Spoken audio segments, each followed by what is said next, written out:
ఓం మహాగణాధిపతయే నమః. ఓం గురుభ్యో నమః. ఓం శ్రీమాత్రే నమః. మనం ఈరోజు బుధగ్రహం 6వ తేదీకి కరెక్ట్గా 6వ తేదీ ఈవినింగ్ లోపల ఆల్మోస్ట్ 7వ తేదీ నుంచి బుధుడు తన ఓన్ హౌస్కి వెళ్తున్నాడు. ఒక శుభగ్రహంతో కలవబోతున్నాడు. అది పర్టికులర్గా 23వ తేదీ వరకు ఈ రెండు గ్రహాలు కలిసి ఉంటాయి. 23వ తేదీకి జలరాశుల్లోకి వస్తాడు బుధుడు. వీటి వల్ల ద్వాదశ లగ్నాల వారికి, లగ్నం తెలియని వారు రాసి చూసేసుకోండి, ప్రాబ్లం లేదు. ఎటువంటి ఫలితాలు ఉన్నాయి అంటే ఎటువంటి మంచి ఫలితాలు ఉన్నాయి, ఎటువంటి విషయాల్లో జలరాశుల్లోకి మారినప్పుడు జాగ్రత్త పడాలి అనేటువంటి విషయాల్ని చెప్తుంది నేనైనప్పటికీ కూడా చెప్పిస్తుంది సాక్షాత్ లలిత అమ్మవారిగా భావిస్తూ ఒక్కొక్క లగ్నం గురించి, లగ్నం తెలియని వారి రాశి గురించి తెలుసుకుందాం. కర్కాటక లగ్నము, కర్కాటక రాశి. కర్కాటకం వారికి కనుక చూసుకుంటే మీకు ఈ బుధుడు గురువు 23వ తేదీ నుంచి 6వ తేదీ నుంచి 23వ తేదీ వరకు జూన్ మాసంలో కలవనున్నాయి. దాని తర్వాత బుధుడు రాశిలోకి వస్తాడు. లగ్నంలోకి అనుకోండి, రాశి అనుకోండి. ఈ 12వ స్థానంలో కలయిక అనేటువంటిది ఎటువంటి గుడ్ ఫలితాలు ఇస్తుంది, మంచి ఫలితాలు ఇస్తుంది అని చూసుకున్నట్లయితే, విదేశాలకు వెళ్ళడానికి, విదేశాల్లో మీరు ఏదైనా విద్యా సంబంధించినవి చేయడానికి, ఇన్వెస్ట్మెంట్స్కి, ముఖ్యంగా ఇన్వెస్ట్మెంట్స్కి చాలా మంచి కాంబినేషన్ ఇది.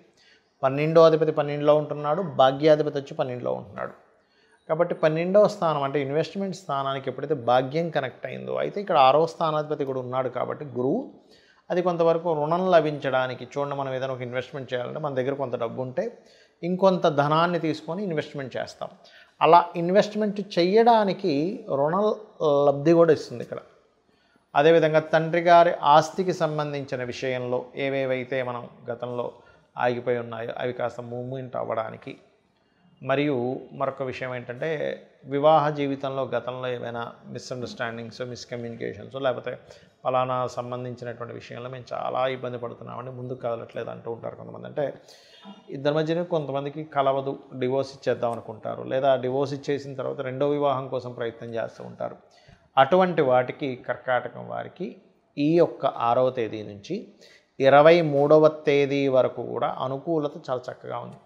మరి 23వ తేదీ తర్వాత రాశిలోకి బుధుడు వస్తున్నాడు. 2వ స్థానంలోనేమో 7వ తేదీ నుంచి కుజకేతుల పిశాచి యోగం ఉంది. ఏమిటి అంటే ఈ 23వ తేదీ నుంచి మాత్రం ఇన్వెస్ట్మెంట్స్ ఏదైనా మాట్లాడుకునేటప్పుడు ఫైనాన్స్ మ్యాటర్స్ విషయంలో చాలా జాగ్రత్తగా ఉండాలి. లగ్నంలో బుధుడు వ్యయాధిపతి, 3వ అధిపతి.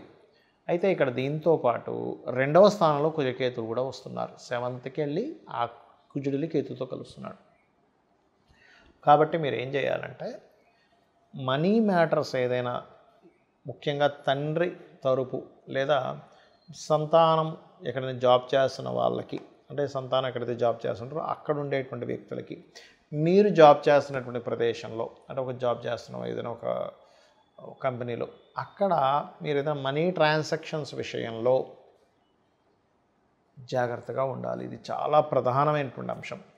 మరియు ఎటువంటి ధన సంబంధించిన ట్రాన్సాక్షన్స్ జరిగేటప్పుడైనా సరే మనసులో చక్కగా మీరు ఓం గం గణాధిపతయే నమః, ఓం స్కందాయ నమః ఇది చేస్తూ ఉండండి. ఖచ్చితంగా మీకు బాగుంటుంది. మరియు గోవులకి వీలైతే కనుక, ఎందుకంటే 12వ స్థానంలో శుభగ్రహాలు ఉన్నప్పుడు పుణ్యక్షేత్ర దర్శనాలు, పుణ్య సంబంధించిన కార్యక్రమాలు, ఇటువంటి యాక్టివిటీస్ వల్ల పూర్వజన్మ కర్మ తొలగుతుంది.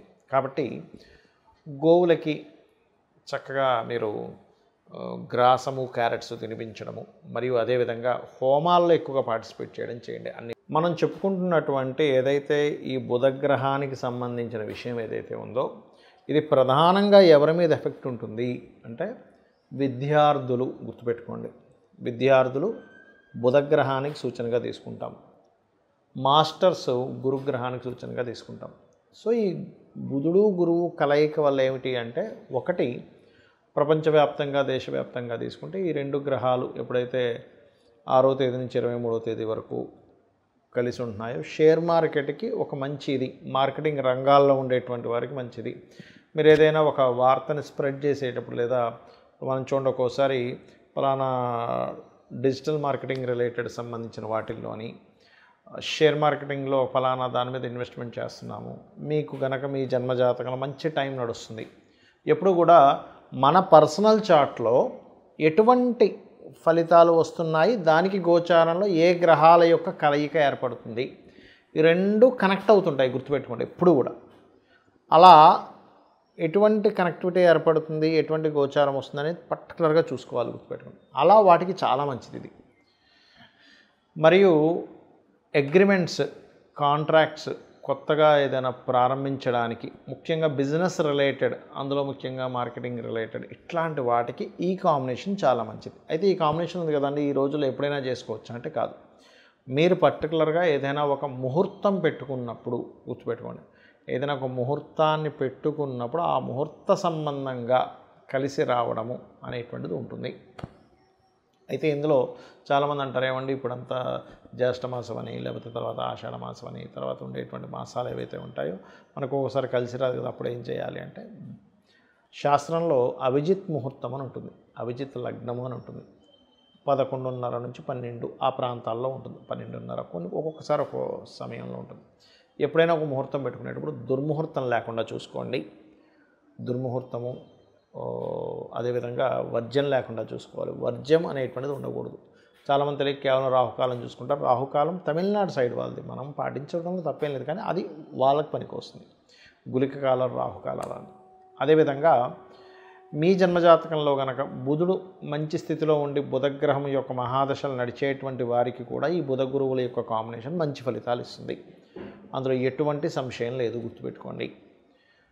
అలాగే మరింత మంచి ఫలితాలు రావాలి ఈ బుధగ్రహ సంబంధించినటువంటి విషయంలో, గురుగ్రహ సంబంధించిన విషయంలో అని చెప్పి చూసుకున్నట్లయితే, మీకు దగ్గరలో ఏదైనా ఆలయం ఉన్నట్లయితే ఆలయం దగ్గరికి వెళ్ళి బుధగ్రహానికి గురుగ్రహానికి మధ్యలో అటు ఇటు 2 గ్రహాలు ఉన్నాయి, గుర్తుపెట్టుకోండి. ఎప్పుడు కూడా ఒక గ్రహం ఫలితం ఇవ్వాలంటే అటు ఇటు ఉండే పాపగ్రహాలు ఉంటే వాటికి రెమెడీ చేసుకోవాలి. అంటే కుజుడు, కేతువు, రవికి రెమెడీ చేసుకున్నట్లయితే 100% బాగుంటుంది, అందులో ఎటువంటి సందేహం లేదు, గుర్తుపెట్టుకోండి. అలాగే మరొక విషయం, గోవులకి క్యారెట్స్, గ్రాసము మరియు గోధుమ రవ్వ తినిపించడం ద్వారా ఆటంకములు ఏర్పడము, అనవసరమైన గొడవలు పడ్డము, ఇటువంటి వాటి నుంచి మీరు బయటపడతారు. ఇది దేశకాల పరిస్థితుల్లో ఒక రకంగా చెప్పాలంటే మనం గతంలో ఒక 3 నెలల క్రితమే చెప్పుకున్నాం, కొన్ని విభజనలకు దారితీస్తుంది అని. కేతు సింహంలోకి రావడం అనేటువంటిది ఖచ్చితంగా, కేతు ఎప్పుడైతే మనకి 7వ తేదీ వస్తున్నాడో అది రాబోయే ముందే విభజనలకు దారితీస్తుంది. ఖచ్చితంగా కొన్ని పార్టీలు చీలుతాయి. అయితే కొంతమంది అనుకుంటున్నారు కొన్ని పార్టీలు వెళ్ళి ఇంకో పార్టీలో కలుస్తాయని. కలవడం మాత్రం ఎట్టి పరిస్థితులు ఎక్కడా జరగదు ఈ విభజన కార్యక్రమాలలో ఉన్నప్పుడు. కాబట్టి ఖచ్చితంగా ఇది జరగనుంది. ఇక మీరు నిత్యము కూడా ఈ కేతుగ్రహము, కుజగ్రహము సింహరాశిలో ఉన్నప్పుడు దీన్ని పిశాచయోగం కూడా అంటారు. కాబట్టి ఎటువంటి ఇబ్బంది కలగకుండా అనుక్షణము మీరు చేసే ప్రతి పని కూడా సక్సెస్ అవ్వాలి అంటే కనుక సూర్య భగవానుడిని చూస్తూ చక్కగా చెంబులో నీరు తీసుకొని ఇలా పోయండి. ఆ సూర్యుల్లోనే గణపతిని, స్కందుని ఊహించుకుంటూ చేయండి. మీరే చూస్తారు అద్భుతమైనటువంటి రిజల్ట్స్ ఆ యొక్క స్వామివారి మీకు అందించడం జరుగుతుంది. అలాగే ఇంకొక విషయం ఏంటంటే, ఇక్కడ ఈ కుజకేతువులు ఎప్పుడైతే ఈ సింహరాశిలోకి ఉంటున్నారో ప్రధానంగా ఈ అగ్ని సంబంధించినవి, ఇంట్లో ఏదైనా పవర్ రిలేటెడ్ వర్క్ చేసేటప్పుడు కానీ, అంటే దేశంలో అందరికీ పనిచేస్తుందండి ఇది. ఈ పవర్ వర్క్ చేసేది, లేదా స్త్రీలు ఈ స్టవ్ దగ్గర వంట వండేటువంటి సమయంలోని ప్రధానంగా జాగ్రత్తగా ఉండాలి. ఇందులో మరొక విషయం ఏంటంటే, మనకి స్లీపర్ సెల్స్తోని దేశం మీద కొంత ఇబ్బంది ఉంది. కాబట్టి ఈ స్లీపర్ సెల్స్ రిలేటెడ్ సంబంధించినటువంటి విషయాలలో, లేదా ఏదైనా ముఖ్యంగా ఈ 2 నెలలు కలిసి ఉంటాయి కుజకేతువులు ముఖ్యంగా కలిసి ఉన్నందుకు, ఏదైనా పుణ్యక్షేత్రాలకి, పుణ్యతీర్థాలకి, ఆలయాలకి రద్దీ ఎక్కువగా ఉండేటువంటి ప్రదేశాల్లో కూడా కాస్త జాగ్రత్తగా ఉండండి. బికాజ్ ఆఫ్ ఈ కుజకేతువులు కలవబోతున్నారు ఇక నెక్స్ట్. సో చాలా కేర్గా ఉండాలి. ఒక 2 నెలల పాటు కలిసి ఉంటారు.